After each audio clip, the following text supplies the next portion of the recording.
But it's all. उसके बाद no of, उसके बाद फिर आपके संडेज में मैं कवर करवा दूंगी, सो दैट हम पिछला सारा कवर कर लेंगे। रिविजन कर लो अच्छे से, अभी 1 महीना है, मार्च में पेपर शुरू हो जाएंगे, फर्स्ट वीक ऑफ अप्रैल तक तो वैसे ही खत्म हो जाएगा आपका सारा ये 10th। उसके बाद 11th पढ़ना, उसके बाद कोई संडे नहीं होगा, उसके बाद सब संडेज, सब मंडेज भी ना वही लगेंगे, संडे सब मंडे ट्यूसडे लगेंगे जब 11th शुरू करोगे। बड़े हो जाओगे भाई, पढ़ाई नहीं बड़ी होगी तो भी लोगे। आ सकता है, सपने तो लेने चाहिए ना, अच्छे सपने रखोगे, बड़े रखोगे टारगेट्स, उसके लिए पढ़ना भी पड़ता, उसके लिए मेहनत भी उतनी करनी पड़ती। सिर्फ बड़ा टारगेट रख के नहीं कोई बनता, उसके लिए उतनी मेहनत भी चाहिए होती है। हाँ जी, हेलो बोलो। हाँ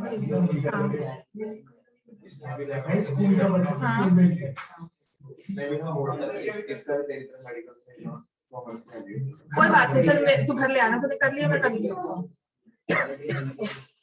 टाइम है ना, 35 मिनट का देख, बस ठीक मैं कर दूंगा। आपको क्वेश्चन एक्सरसाइज 106 में जो हाउ मेनी 3 डिजिट नंबर्स, मैंने आपको क्वेश्चन करवाया था page 106 exercise 5.2, exercise 5.2 question number 13। Question 13 मैंने करवाया था, how many 3 digit numbers are divisible by 7। इसमें कोई प्रॉब्लम आई थी किसी को? समझ में आ गया? तो इसके बाद क्वेश्चन नंबर 14 स्टार्ट कर दो। How many multiples of 4 lie between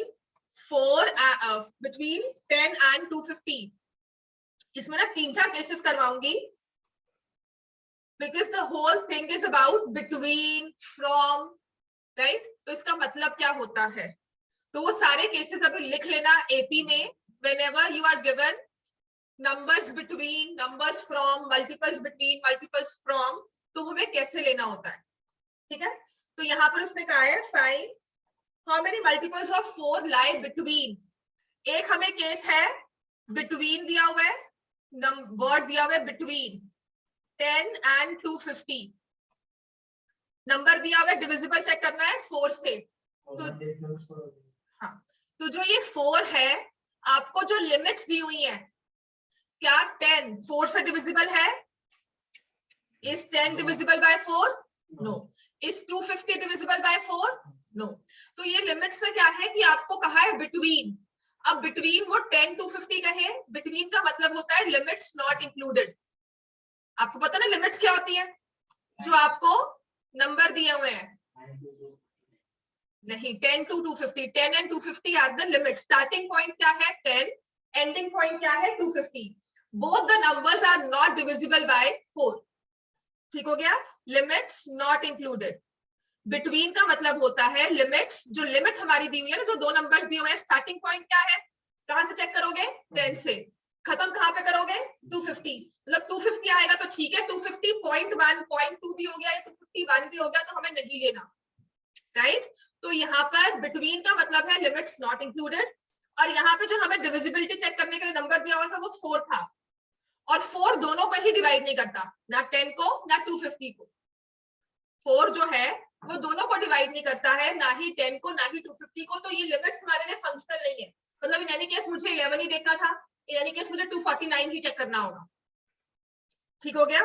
और बिटवीन 10 एंड 250 का मतलब एक ये भी है, फ्रॉम 11 to 249। मतलब फ्रॉम जब भी दिया होगा, फ्रॉम टू 2 दिया होगा, राइट। अगर ये दिया होता, सेकंड केस लिख लो, फ्रॉम 10 to 250, फ्रॉम 10 to 250 मतलब कि हमारे both the limits are included, both the limits are included. इसमें दोनों लिमिट्स इंक्लूडेड है, तो हमें दोनों को ही चेक करना होगा। क्लियर हो गया, राइट। मतलब हमें मान लो ये नंबर होता है हाउ मेनी मल्टीपल्स ऑफ 2, तो ये 10 जो है वो 2 से डिविजिबल होता है, तो हमें 10 को लेना था। 250 जो है 2 से डिविजिबल होता है, हमें 250 को भी लेना था अगर दिया होता फ्रॉम टू 2। इस केस में अगर हमें कहा होता how many multiples of 2 between 10 and 250, तो आपको 10 को भी नहीं लेना, 250 को भी नहीं लेना।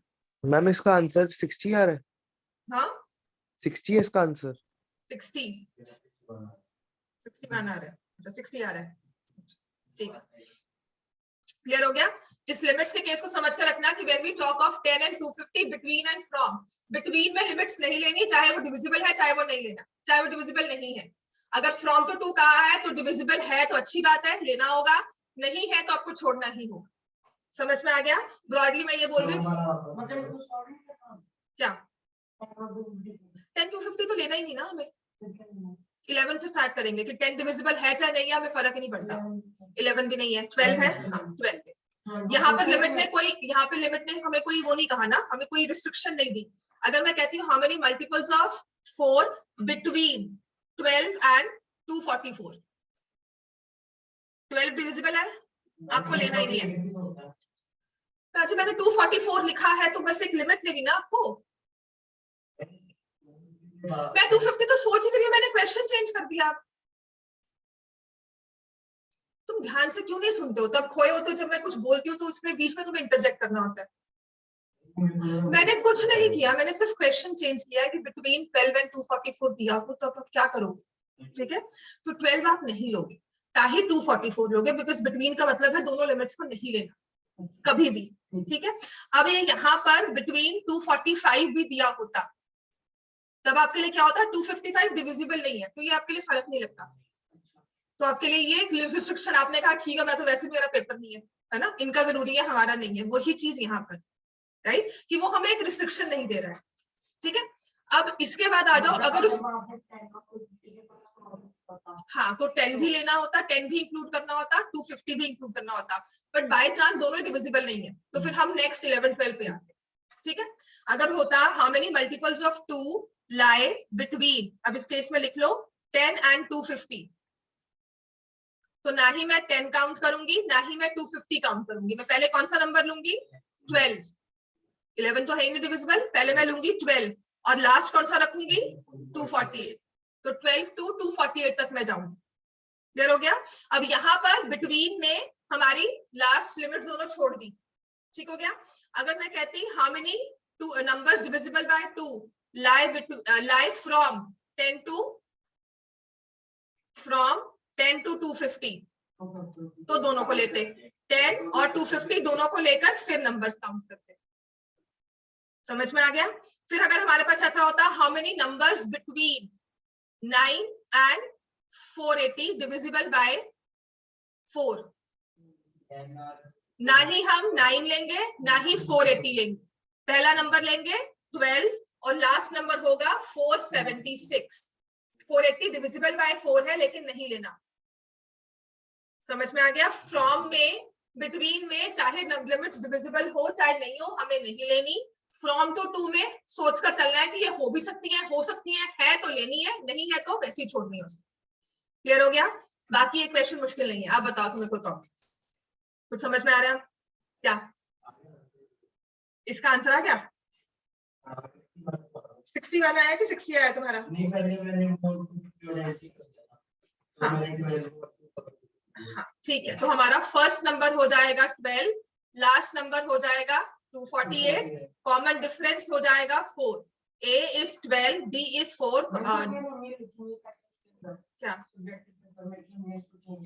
नहीं, कुछ नहीं चेंज किया आपने, लिखना है ही नहीं, कुछ नहीं लिखना आपने, आपने लिखना है बिटवीन एंड हाँ the first term is 12, the first number divisible by 4, वो भी लिखने की जरूरत होती। First term is 12, multiple of 4 12, फिर आप लिख दोगे 16, नेक्स्ट आएगा 20, सो ऑन, लास्ट नंबर 248।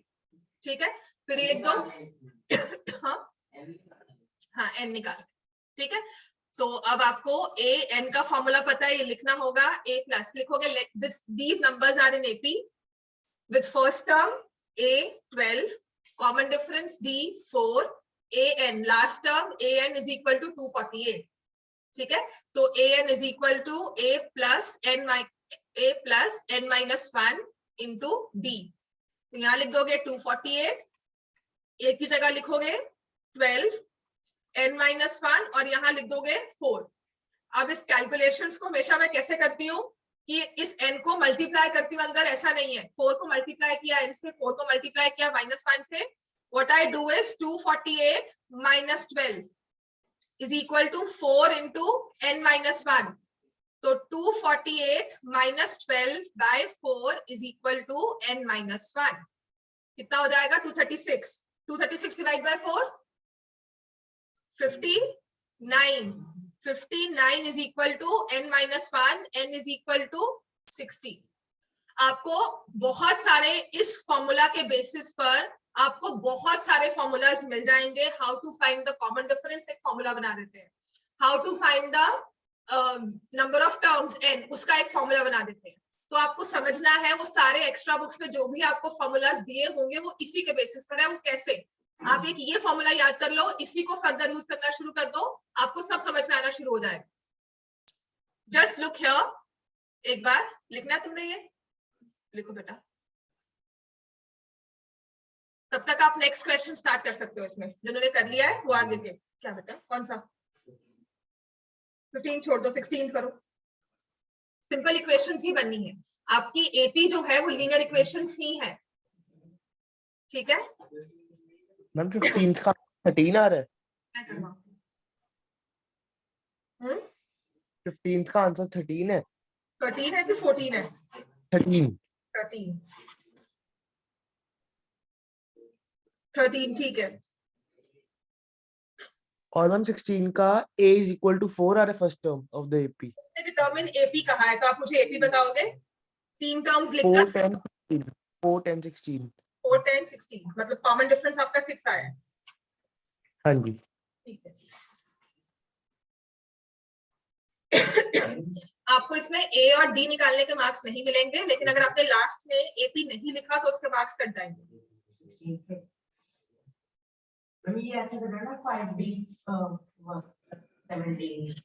बता, यहाँ तक लिख लिया बेटा सबने?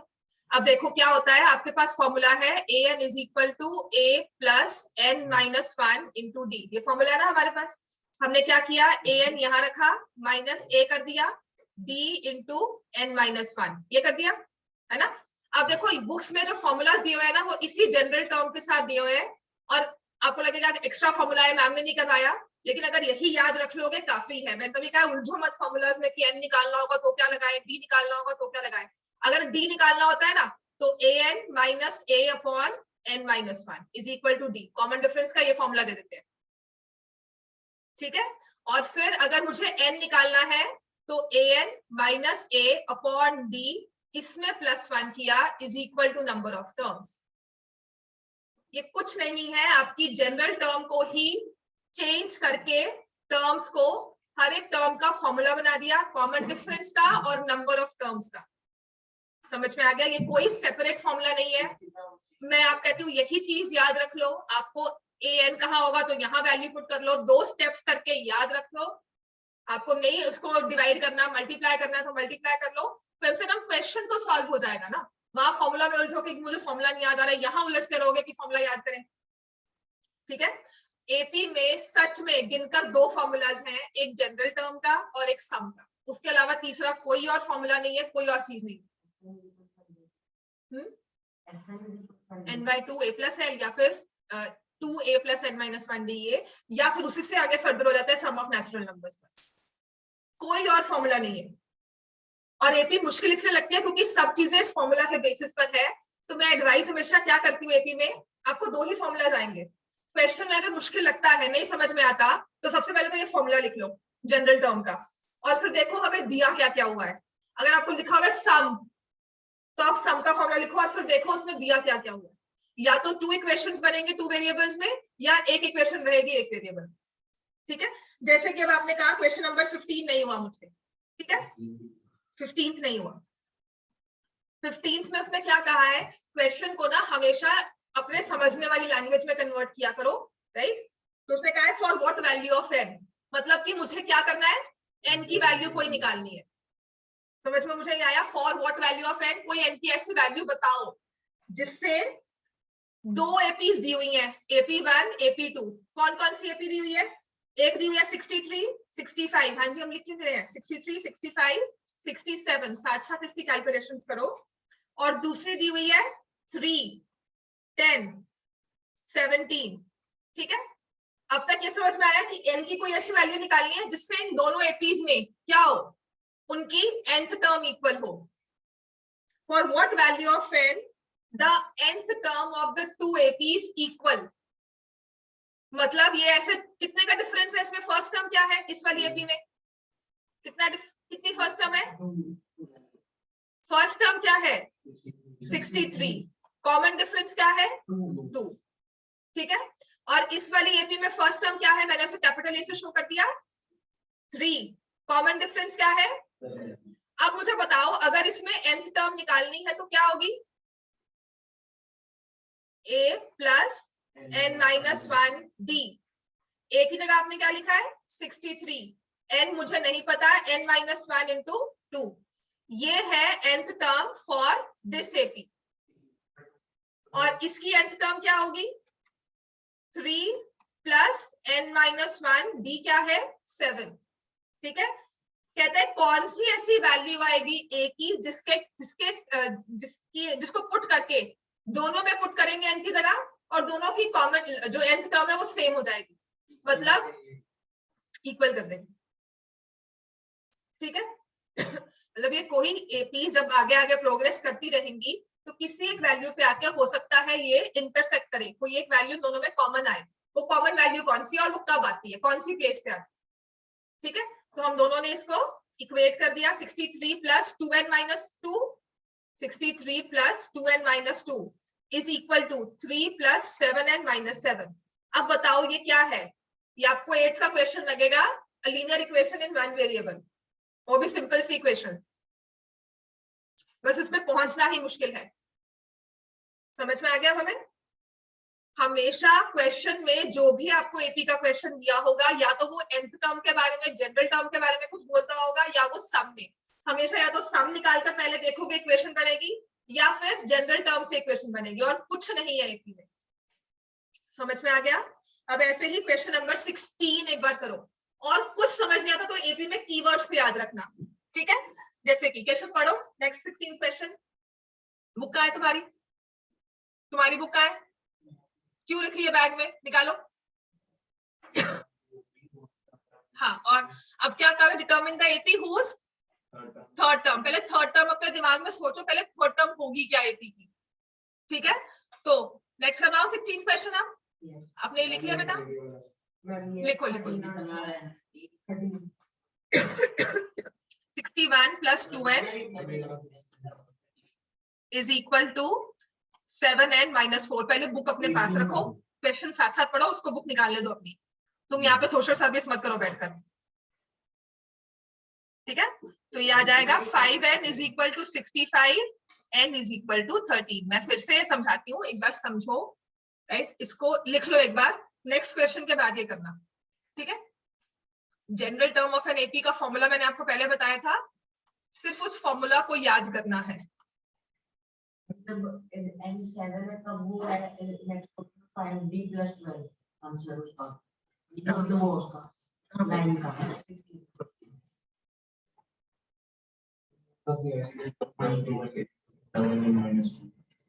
मैंने एपी का जनरल फॉर्मूला लिखा, मैं वही तो कह रही हूँ.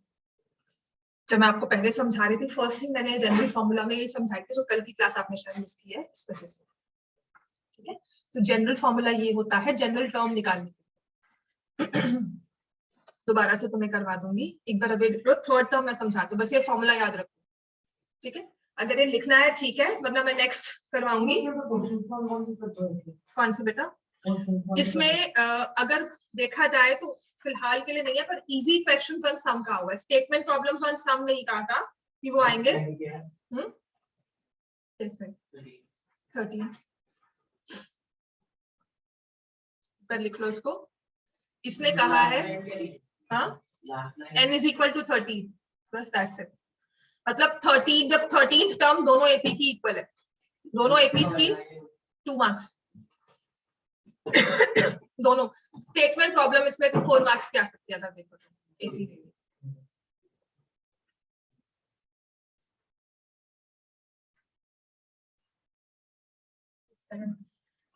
3 माइनस 7 कितना होता है? 3 माइनस 7 कितना होता है? ये जब इधर उधर से ध्यान हटाएंगे ना, तब ध्यान यहाँ पर आएगा. तुम मत हंसो, तुम्हारी भी यही गलती होती है. चलो लिख लिया केशव? अब जैसे था कि नेक्स्ट क्वेश्चन हमें समझ नहीं आ रहा है वो मैं बताती हूँ।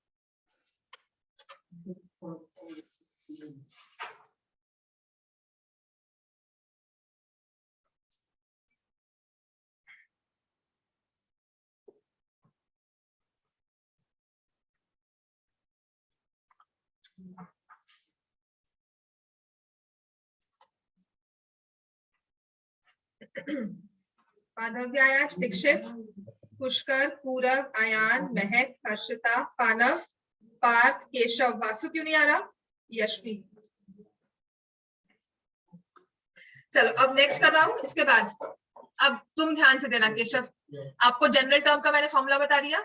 जनरल टर्म मतलब कौन सी प्लेस पे कौन सी टर्म है, n-1 d। ठीक है, अब आते हैं क्वेश्चन नंबर 16 में लिखा है determine the AP whose third term. पहले तो अपने दिमाग में देखो कि थर्ड टर्म क्या होगी। इस फॉर्मूला के अकॉर्डिंगली थर्ड टर्म क्या होगी? n की वैल्यू क्या करना है आपने? 3। तो a मुझे नहीं पता अभी तक थर्ड टर्म क्या है, और n-1 मतलब 3 - 1 into d क्या आ जाएगा? थर्ड टर्म का मतलब है कि कोई a और d हमें दिए हो तो I can find the third term a + 2d। Clear हो गया? कोई a और d की वैल्यूज पता लग जाए तो मेरे पास थर्ड टर्म है a + 2d। समझ में आ गया इतना? अब उसके बाद क्या है? whose third term is 16। तो क्या करेंगे? Third term is 16। हमारी फर्स्ट इक्वेशन बन गई a3 is a + 2d और इसकी वैल्यू 16 के इक्वल है। ठीक हो गया? तो यहां लिखेंगे let the first term of ap be equal to a, let the common difference, ये सारे आपके लीनियर इक्वेशंस के ही क्वेश्चन हैं, कॉमन डिफरेंस भी इक्वल टू d। क्लियर हो गया? उसने कहा है कोई ऐसी एपी निकालो जिसकी थर्ड टर्म 16 है, seventh term exceeds the fifth term by 12। पूरा एक लाइन का क्वेश्चन, ना उसने एपी बताया ना फर्स्ट टर्म ना कॉमन डिफरेंस, वो हमने सपोज कर लिया। फिर उसने कहा है फिफ्थ टर्म, सेवंथ टर्म। पहले तो a7 निकालो, a + 6d, और एक और टर्म दी हुई है फिफ्थ टर्म, क्या होगी? a + 4d। जो ये एक्सीड्स वगैरह कुछ दिया होता है ना, इसको पहले मत सोचा करो। अब उसने लिखा है सेवंथ टर्म, देखो ये आपके पेपर में लिखा होगा। तो यहां पर अगर हमें इक्वेशन फॉर्म नहीं करनी आती तो मैं कैसे करती हूँ? Seventh term exceeds the fifth term by 12, है ना? ये लिखा है। तो सेवंथ टर्म की जगह हम क्या लिख देंगे? अब हमने कहा ना वो इंग्लिश में मैथ्स को लेकर आओ। सेवंथ टर्म का मतलब है हमारे लिए है वो a + 6d, फिफ्थ टर्म का मतलब है a + 4d। अब वो कहता है a + 6d exceeds a + 4d by 12। समझ में आया? exceeds मतलब ये बड़ा हुआ कि ये बड़ा हुआ? कौन सा? 6d वाला बड़ा होगा कि a + 4d वाला? 6d वाला, क्योंकि उसने exceeds लिखा है, इज इक्वल टू +12। ये मत कहना मैम 6 है तो वो बड़ा होगा, नहीं। एपी में अगर कॉमन डिफरेंस माइनस का हुआ तो वो नेक्स्ट टर्म आपकी छोटी होती रहेगी। ठीक है? उसने लिखा है सेवंथ टर्म एक्सीड्स, बढ़ रही है किससे? फिफ्थ टर्म से। कितना? 12। हमने ये इक्वेशन फॉर्म कर ली।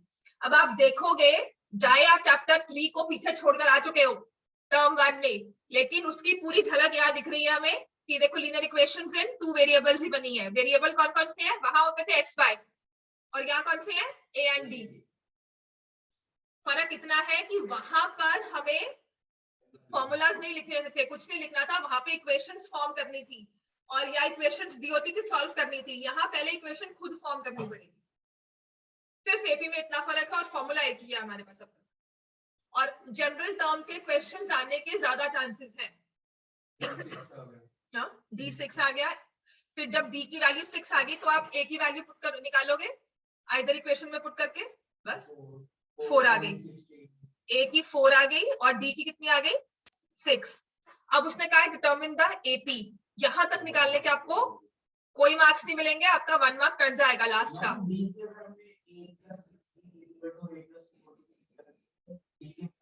नहीं बेटा, दोनों को यूज करके डी की वैल्यू निकालेंगे। ऐसे कैसे इसमें से डी की वैल्यू निकाल लेंगे? अच्छा चलो निकाल ली। हाँ, ये ए कैंसिल कर लिया। ठीक है, 2d = 12, d = 6। हाँ, अब क्या करेंगे? तो अब ये जो D6 है वो कौन सी क्वेश्चन है? दूसरी क्वेश्चन कौन सी थी? और क्वेश्चन पढ़ो दोबारा से।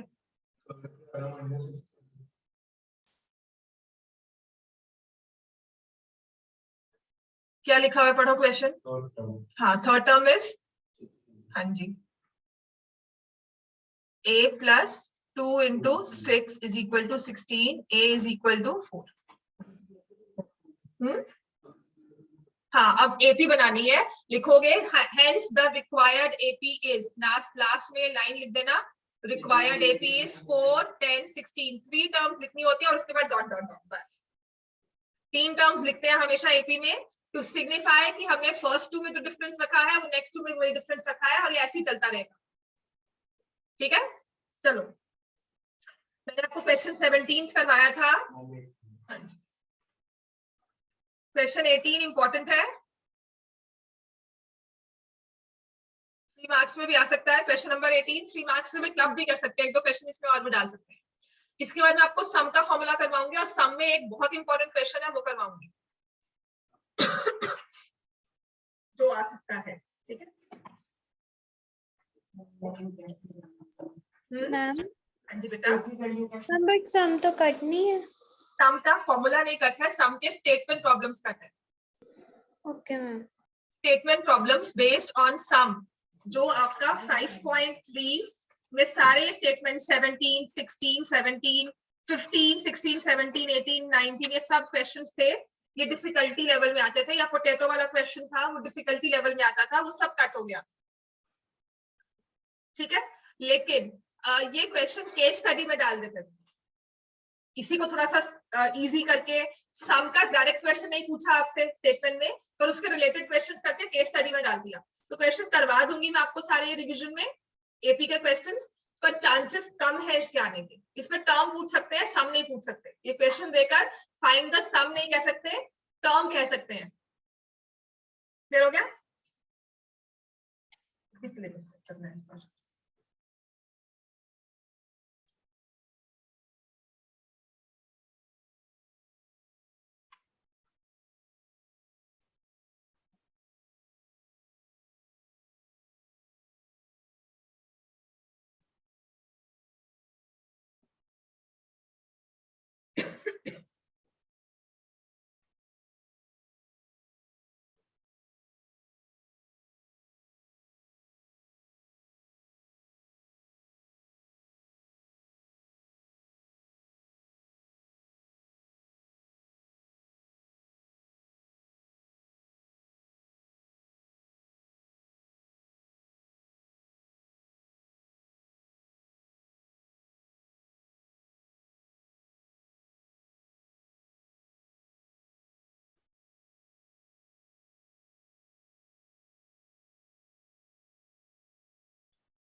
हो गया बेटा? ये नेक्स्ट क्वेश्चन नंबर 17 मैंने आपको करवा दिया था। क्वेश्चन नंबर 18,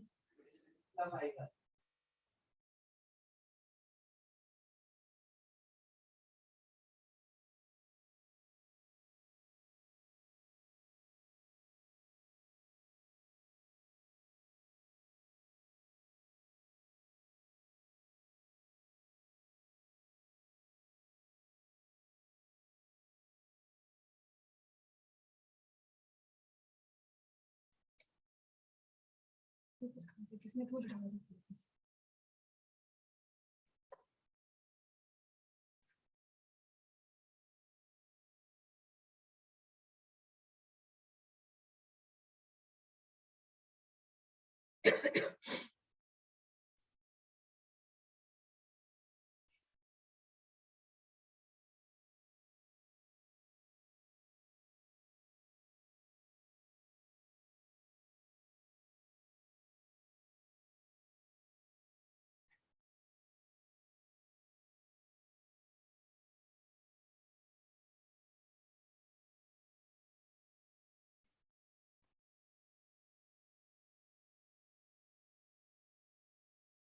हो गया बेटा? ये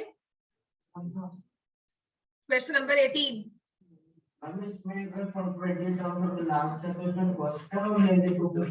हाँ जी बेटा। और n3 क्यों लेंगे?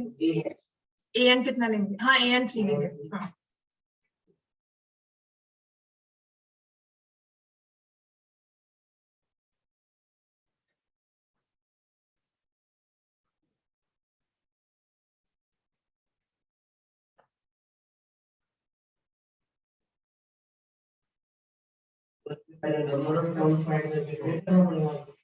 नहीं, नंबर ऑफ टर्म्स की फाइंड करनी थी।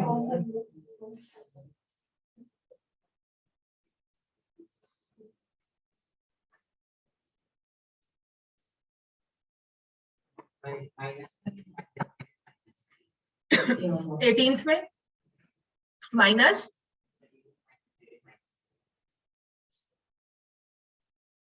Question number 18 करवाऊं?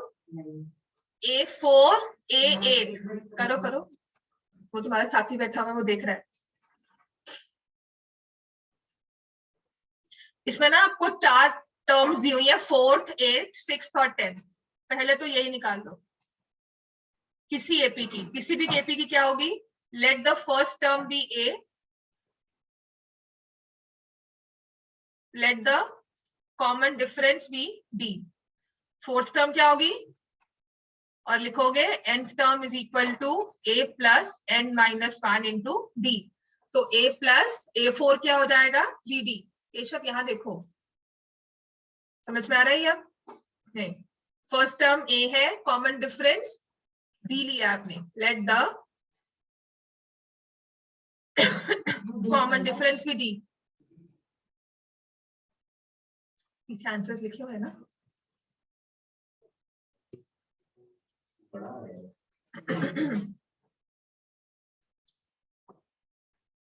ठीक है, तो इसने कहा है sum of 4th and 8th term is 24। तो हमारी फर्स्ट इक्वेशन क्या बन जाती है कि A4 और A8। हाँ जी बेटा, कल करवाया था मैंने। आप कहाँ थे कल? हाँ जी, ऑनलाइन में गेम खेल रहे थे हम बैठकर। हाँ, फिर फेस टाइम करा था किससे? इंस्टाग्राम। अच्छा, 2a plus 10d is equal to 24 होगा बेटा, बड़ी बात नहीं, तभी आज ये खोए हुए हैं हम। ठीक है, a plus 5d, a plus 8d 9d,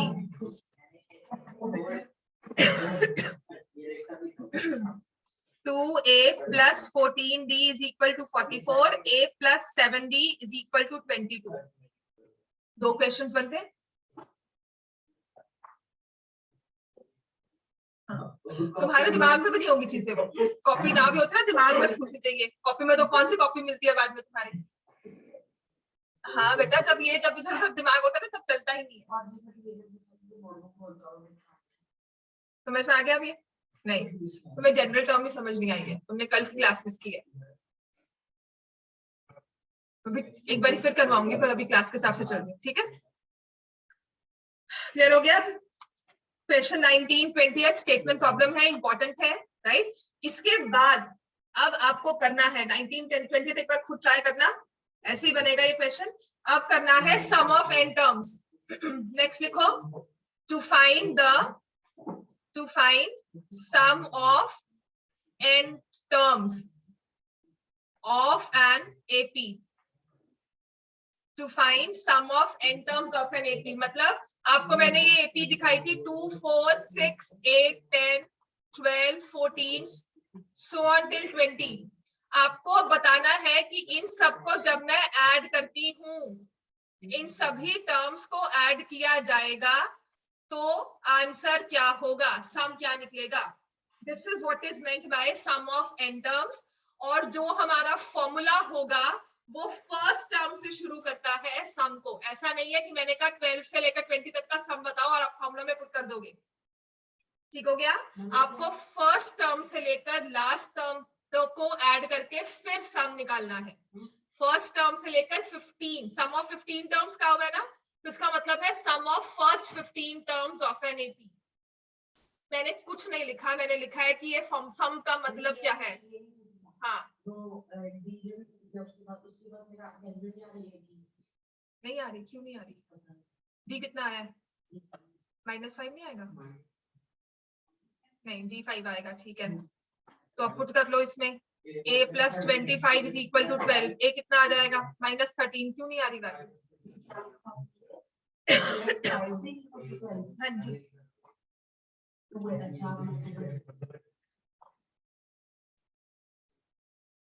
minus में आ सकती है। हाँ, क्यों नहीं आ सकती?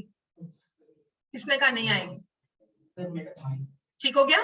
तो सम का मतलब क्या है, समझ में आ गया हमें। अब सम का फॉर्मूला क्या होता है, मैं अब पूरी डेरिवेशन में जाऊंगी कि कैसे सम डिराइव किया। तो सम ऑफ n टर्म्स, सारी नोटेशंस जो मैं यूज कर रही हूँ पहले आप करके आए हो। सबसे इजी फॉर्मूला क्या होता है?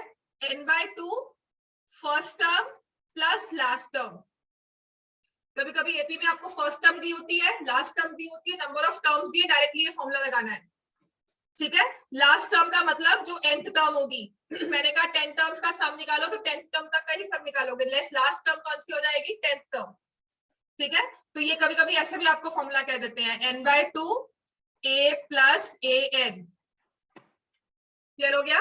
और इसी का दूसरा वर्जन है, अलग फॉर्मूला नहीं है, उसी को थोड़ा सा और डिफरेंट वे में यूज करते हैं, based on what is given, what value is given to you.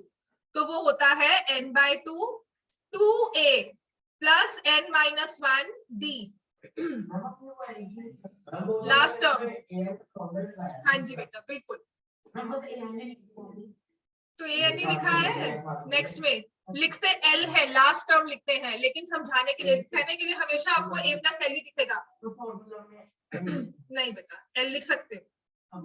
हाँ, लेकिन इसका मतलब यही है कि आपको लास्ट टर्म nth टर्म ही दी हुई है, और उस nth टर्म को आपने यहाँ पर पुट किया, तो आपके पास a + n-1 d आ जाएगा।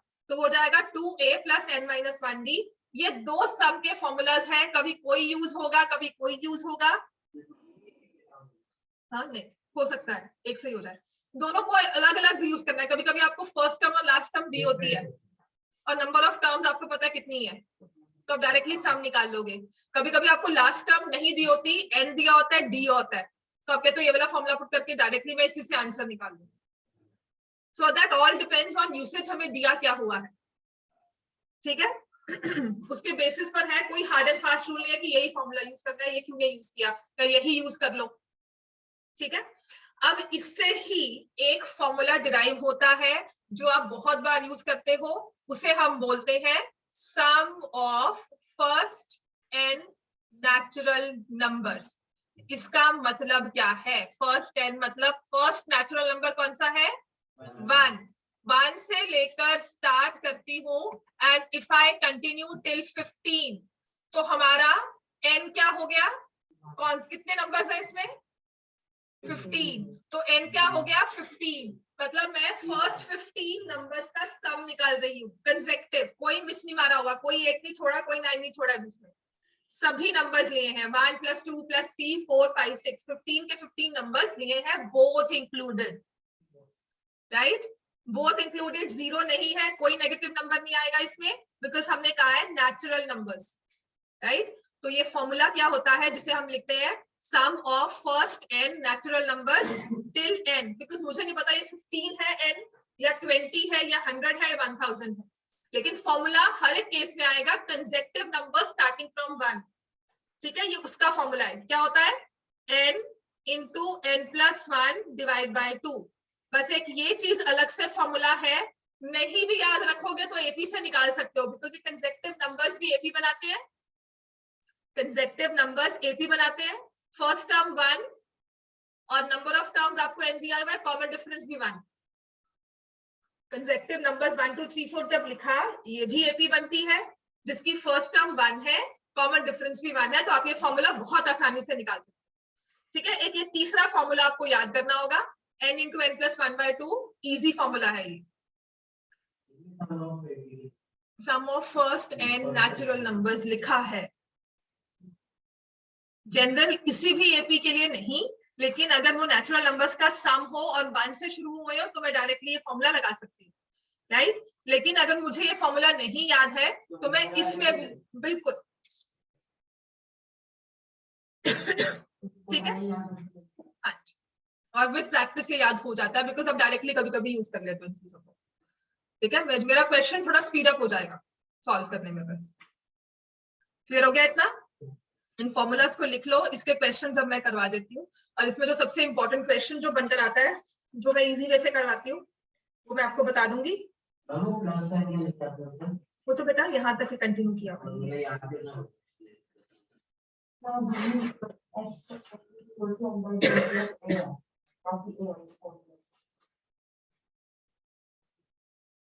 इसको सारे फॉर्मूला शुरू में मुश्किल लगते हैं, बाद में ये सब याद कर लेते हैं। पहले दिन तो लगेगा हाय मैं फॉर्मूला कैसे याद करूंगा। चलो भाई, क्वेश्चन नंबर एग्जांपल 11 स्टार्ट कर दो। एग्जांपल नंबर 11 क्या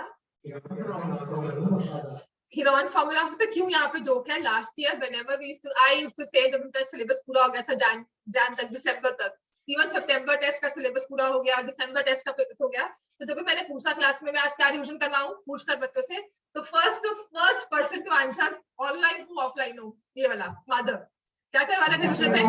Heron's फॉर्मूला।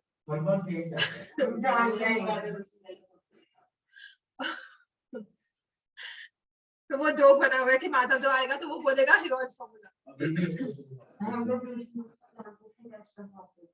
इजी है।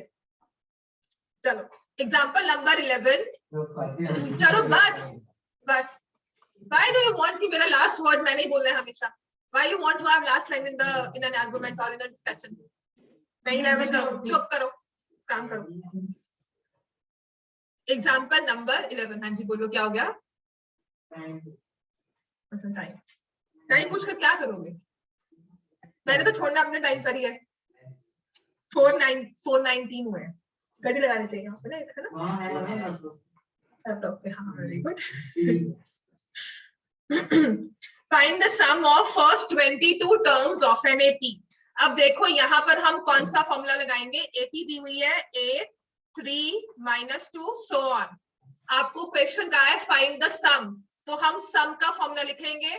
कोई भी फॉर्मूला लिख लो या दोनों लिख लो, n/2 a + l, या फिर n/2 2a + n-1 × d। ठीक हो गया? अब देखो ये एपी दी हुई है, इस एपी में फर्स्ट टर्म क्या है? 8। कॉमन डिफरेंस क्या है? 3 - 8 कितना होता है? 3 - 8 -5। ठीक है, और n क्या है? क्या कहा हुआ है? Find the sum of first 22 terms. n क्या है? 22। अब अगर मैं वैल्यूज को सिर्फ फॉर्मूला में पेस्ट करना चाहती हूँ कि कहाँ पे रखूं, तो आई एम गिवन a 8, तो मैं 8 की जगह रख दिया, a की जगह मैंने 8 रख दिया।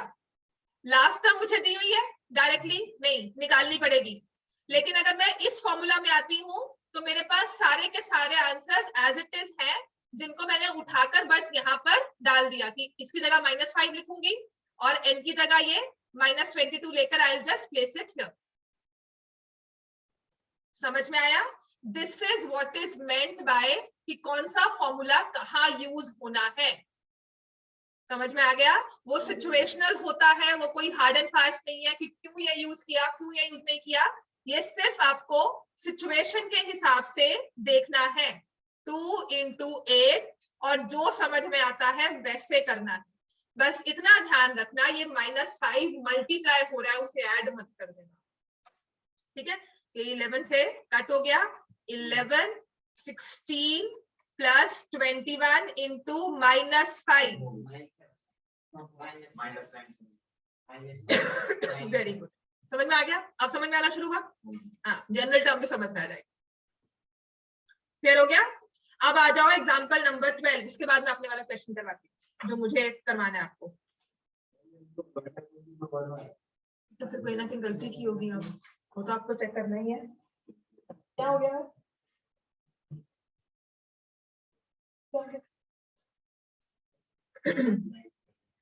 Example number 12। हाँ बिठाया हुआ है, हफ्ता वहां रहा है ना, तो उसको पता है माइनस, बिकॉज ये -105 है ना।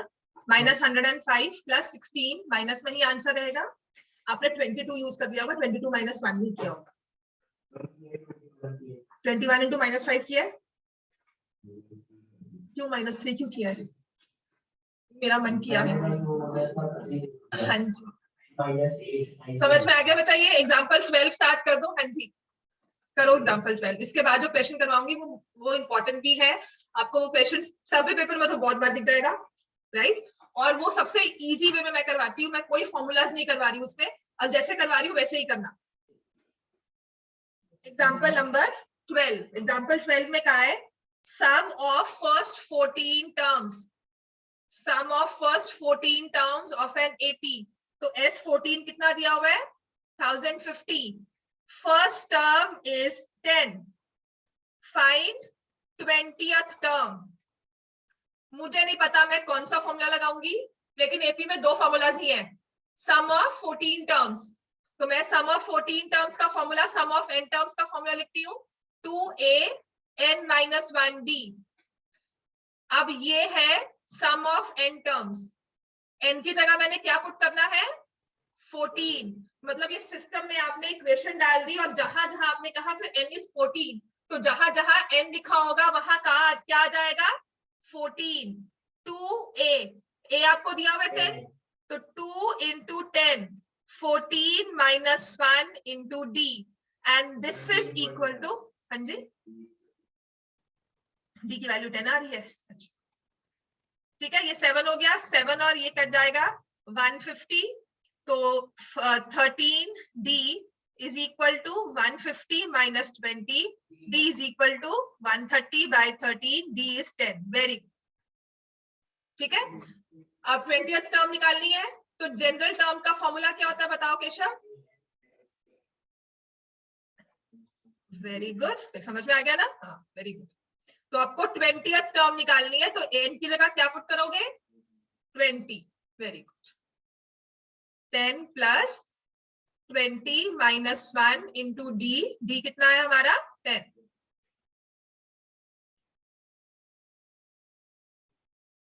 ये 20 कितना हो गया? 200। क्लियर हो गया?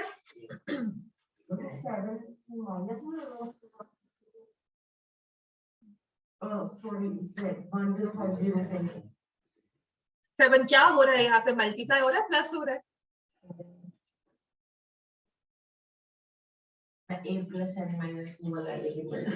मल्टीप्लाई हो रहा है। ये गलतियां होती हैं, सिर्फ ध्यान रखना। ये कोई तुम नई चीज नहीं पूछ रहे हो या कोई तुमने अलग से चीज नहीं पूछी, ये बहुत बार ऐसा होता है, कर भी देते हैं। अब इसमें जो इंपॉर्टेंट है वो करवाऊंगी कल, फिर से एक बार एपी रिवाइज करवाऊंगी क्वेश्चन सारे, ठीक है? थोड़े बहुत स्टेटमेंट प्रॉब्लम्स जो भी इसकी है वो आपको करवा दूंगी, डिफिकल्ट वाले नहीं, उसके लिए आराम से एक क्लास लगाएंगे। और संडे को भी क्लास होगी आपकी? नहीं, संडे को क्वाड्रेटिक भी करवा दूंगी, तुम जाओ। नेक्स्ट लिखो, नेक्स्ट है आपका, अच्छा एक चीज याद रखना, हाँ लिख लो बेटा, general term of an AP लिखो, general term of an AP will always be a linear term. AP की जनरल टर्म हमेशा लीनियर होगी। लीनियर क्या होता है? पावर 1 होगी एन की, डिग्री 1 होगी उसकी। General term of an AP is always linear, quadratic नहीं हो सकती। ठीक हो गया? कभी भी जनरल टर्म निकालोगे और वो स्क्वायर में नहीं आ सकती, एन स्क्वायर नहीं हो सकता। लेकिन sum of n terms will be a quadratic term in terms of n. Sum of n terms will be a quadratic term.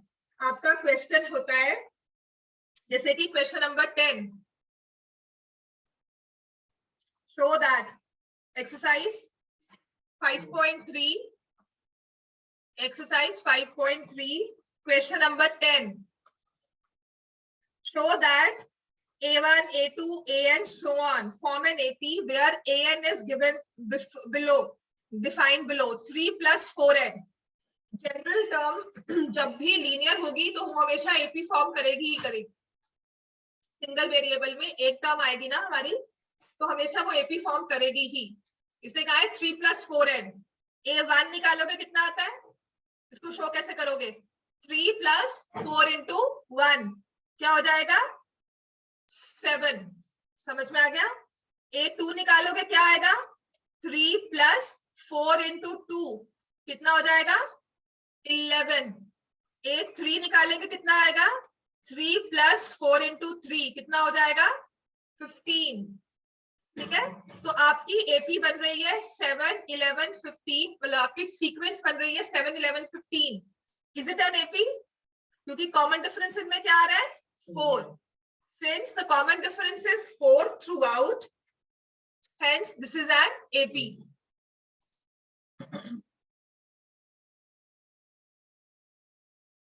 ठीक है, अब एक क्वेश्चन होता है उसमें बताना, क्योंकि अब आपको ये आ सकता है show that the terms form an AP by will check whether the given terms will form an AP. मैंने ना आपको एक quadratic equations का वो वर्कशीट भी भेजी है ना? अभी कल भेजी, आज सुबह भेजी है, वो इजी होगी। वो तो नहीं होगी, पहले वाली, कल वाली भी नहीं है, वो 2 दिन पहले वाली है।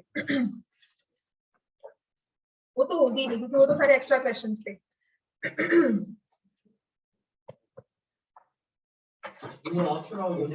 करवा दूंगी मैं कौन सी पीडीएफ की बात कर रहे हो, जो आपने फर्स्ट क्वाड्रेटिक इक्वेशन पे भेजी थी या दूसरी? फर्स्ट वाली भेजी है मैंने, जो कल वाली Okay. सुबह भेजी है वो तो इजीली सॉल्व हो जाएगी। नहीं मैम, उससे पहले आपने 2 भेजी थी ना, तो हाँ, उसमें से फर्स्ट वाली सेकंड वाली? चलो ये वाला क्वेश्चन है, एग्जाम्पलर का ही है। Check whether A1, A2, A3, so on till AN are terms of an AP. Are terms of an AP where AN is given by 3n square plus 5. ठीक है, check whether A1, A2, A3 check करवाने के लिए तो करवा रही हूँ ना, फिर चेक करने के लिए कह रही हूँ क्वेश्चन कैसे आ सकता है, क्वेश्चन भी ना दो उस पे, बस समझा दो खत्म। अभी मैंने खुद ही कहा, तभी तो मैं जस्टिफाई कर रही हूँ उसको, एग्जांपल देकर। अब इक्वेशन अगर ऐसे आ गया तो क्या कहोगे? अभी आपने कहा था, मेरी मैम ने कहा था इससे मैं चेक नहीं करूंगा, ये तो लीनियर दिया हुआ है, क्वाड्रेटिक दिया हुआ है, तो मैं लिखूंगा ही नहीं, है ना? हाँ, तो फिर शो तो करोगे, बताती हूँ। ठीक है, तो कभी कभी क्वेश्चन ऐसे आता है, आपको n की टर्म ना 3n² + 5, what is meant by quadratic. मैंने जो बोला क्वाड्रेटिक, वो क्या मतलब है कि ऐसी कोई टर्म दी होगी, तो देखकर आपको पता लग जाएगा कि एपी नहीं बनेगी। ठीक है, तो कोई कैलकुलेशन मिस्टेक होती है वो आप चेक कर सकते हो अपनी तरफ से कि नहीं बेटा ये नहीं बनेगी, हमसे कोई गलती हुई है, दोबारा चेक कर लो, क्वेश्चन गलत नहीं है। ठीक हो गया, तो हम क्या करेंगे, A1 निकालेंगे। A1 कितना आ जाएगा? 3 × 1² + 5 कितना होगा? 8। A2 कितना हो जाएगा? 3 × 2², 4 × 3 12, 12 + 5 17। A3 कितना होगा? 3² 27 + 5 32। ठीक है, वैल्यूज पुट करके सिर्फ कैलकुलेशंस करनी है, वो तो कर लेना,